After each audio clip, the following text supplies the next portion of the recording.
Good morning. I'm Dr. Sri Lakshmi from Department of Conservative Dentistry and Endodontics. I'll be discussing about deep caries management.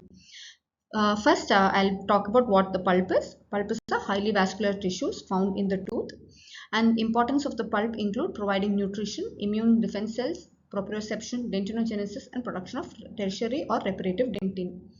What is reparative dentin formation? Undifferentiated mesenchymal cells, when divided into new odontoblast-like cells, provide reparative dentin formation.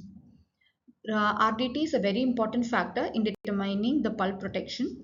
So we say at least 0.5 mm of RDT is required to provide the pulp from any protection. So for example, 2 mm of RDT is there, we just provide with varnish. If there is only 1.5 mm of RDT or less, we provide varnish and the base, and if it is less than 0.5 mm, we have to provide a subbase. What are the indications for deep caries management? We assume that the damage is only to the coronal pulp and there is no damage to the radicular pulp when there is an immature teeth with incomplete root formation. The contraindications include necrotic pulp, carious tooth, severe crown root fractures, any unfavorable horizontal root fractures, avulse, reimplanted or severely luxated tooth. Deep caries management itself can be divided into indirect pulp capping, direct pulp capping, and pulpotomy, which further is divided into partial and total pulpotomy. Indirect pulp capping is a procedure wherein the material is placed on the thin partition of the remaining carious dentin that, if removed, might expose the pulp in immature permanent teeth. So it is indicated where there is minimal pulp inflammation, and if complete removal of the caries might cause pulpal exposure. Contraindicated in areas where there is widespread inflammation or there is any periapical inflammation. So in the first appointment, you give local anesthesia, and under rubber dam you remove all the dental caries, and on top of it you place calcium hydroxide, and as overlaying temporary restoration of zinc oxide eugenol or IRM is placed for 6 to 8 weeks. If remaining tooth structure is insufficient to retain temporary filling, stainless steel band or a temporary crown adaptation can also be done. So indirect pulp capping can be done in one step or two steps.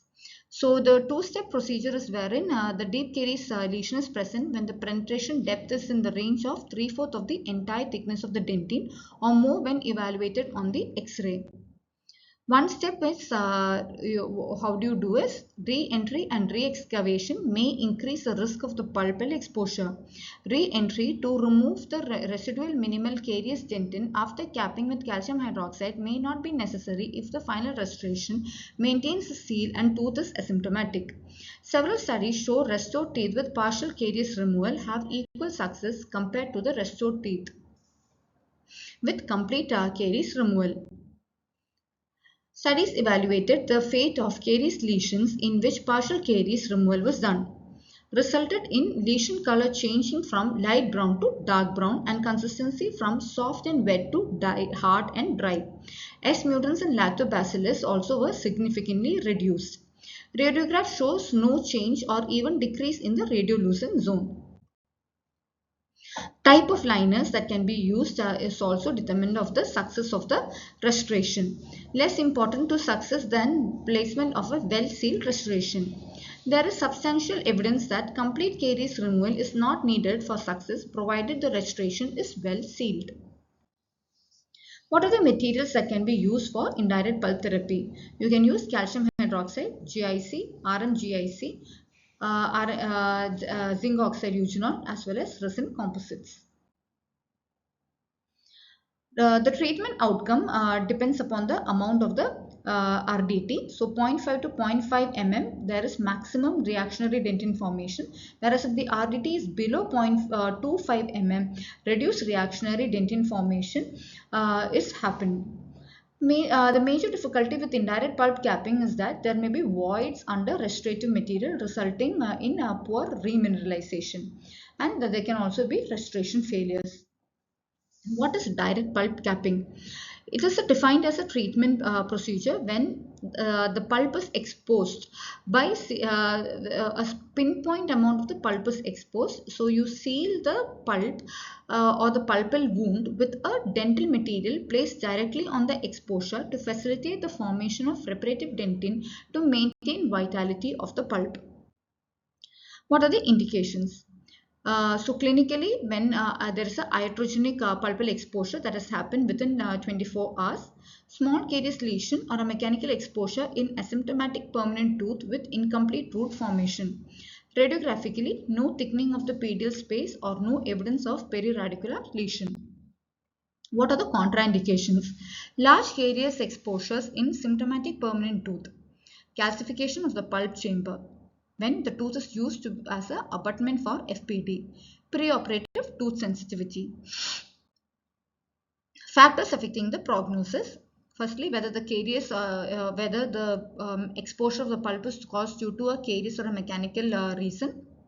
Size of the exposure, whether it is a pinpoint or a large exposure, the time gap between the exposure and the treatment procedure, how well we can control the bleeding, and the age of the patient.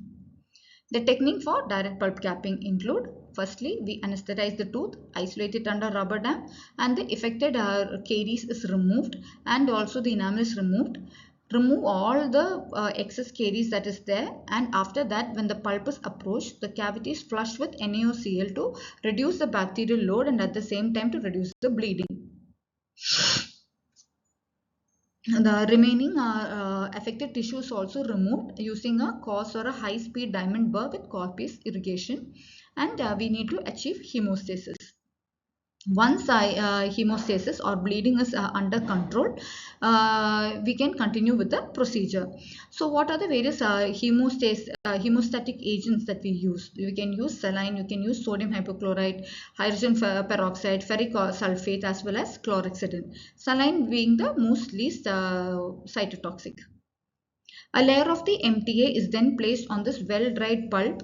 A small amount of compomer is also placed over the MTA. The remaining cavity can be then restored. So the pulp after the direct pulp therapy has to be, the patient has to be recalled in 3 to 4 weeks time, and then also in 3 months, 6 months and 12 months, and then every year thereafter, and periodically pulp vitality is tested, and also you use periodic radiographs are also taken. The prognosis of direct pulp capping is about 80% when it is done under proper isolation. Problems associated with direct pulp capping is that it tends to occur up to 5 years post-treatment. In more than 50% of problems, direct pulp capping fails within the first 2 years.